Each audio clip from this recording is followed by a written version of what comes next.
Unit 1 Basics of Computer Part 6 Hardware Output Devices அதில் என்னென்ன Monitor, Printer, Plotter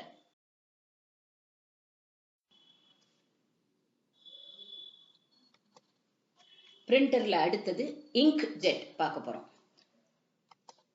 Inkjet printer எப்படி இருக்கும் So பக்கத்துல pictureல பாருங்க So அதுல color picture is also possible whereas dot matrixல நமக்கு color pictures or color text எடுக்க முடியாது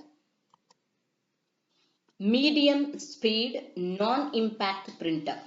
So impact னு சொல்லும் பொழுது ஒரு mechanical movement இருக்கும் அதாவது ribbon move ஆகுது அந்த print head move ஆகுது so mechanical movement இருக்கு அதனாலதான் அதனோட தாக்கம் அப்படின்னு சொல்றோம் ஆனா inkjetங்கிறது mechanical movement எதுவும் கிடையாது It is a medium speed non-impact printer தான் இதனோட characters எப்படி print ஆகும் prints characters as dots குட்டி குட்டி புள்ளியா அந்த மாதிரி தான் print ஆகும் It has an ink tank from which ink is pumped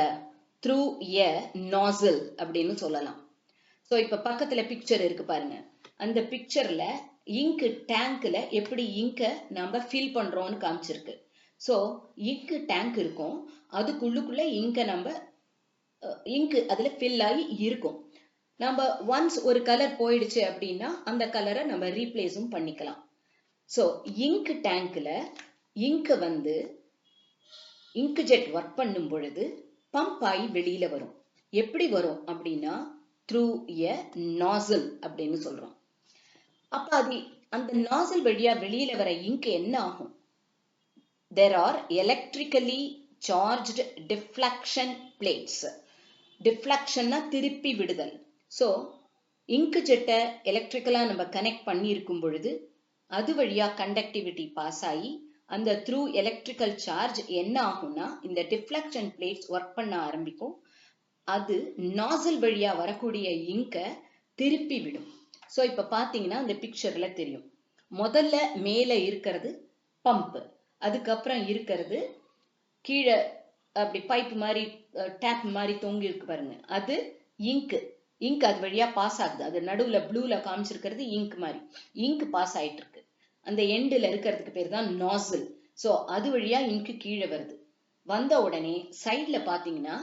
charge electrode அப்படின்னு இருக்கு சோ அது ரெண்டும் அந்த எலக்ட்ரிக்கலி சார்ஜ்டு டிஃப்ளெக்ஷன் பிளேட்ஸ் அப்படின்னு சொல்லலாம் சோ அந்த டிஃப்ளெக்ஷன் பிளேட்ஸ் மூலமா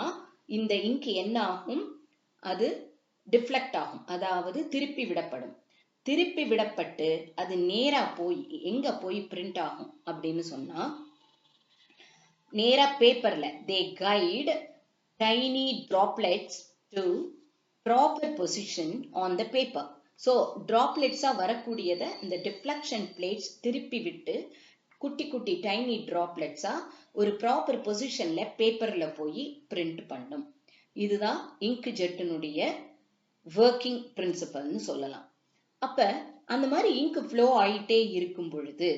ஒருவேளை அந்த ஒர்க் முடிஞ்சு போச்சு ஏன்னா நமக்கு டேட்டா சிக்னல்ஸ்ங்கிறது கம்ப்யூட்டர்ல இருந்து வரும் சோ அக்கார்டிங் டு தட் அந்த டேட்டாவையும் அது பிரிண்ட் பண்ணிக்கிட்டே வருது அப்படி வரும் பொழுது ஒன்ஸ் அந்த டேட்டாவோட இன்ஃபர்மேஷன் முடிஞ்சு போய் பிரிண்டிங் முடியுது அப்படிங்கும்போது கண்டினியூஸா ஃப்ளோ ஆயிட்டு இருக்கிற அந்த இங்க் என்ன ஆகும் அப்படின்னா unused droplet of ink is recycled back to ink tank அப்ப கீழே பாத்தீங்கன்னா தெரியும் recycling gutter அப்படின்னு இருக்கு அது வழியா அது என்ன பண்ணும் அப்படின்னா திரும்ப போய் இங்க் டேங்க்லயே போய் சேர்ந்துடும் சோ இதனோட அட்வான்டேஜஸ் என்ன காஸ்ட் வந்து லோ தான் கம்பேர்டு டு லேசர் பிரிண்டரை விட இது கம்மி பிரிண்டிங் குவாலிட்டி ஹையா இருக்கும்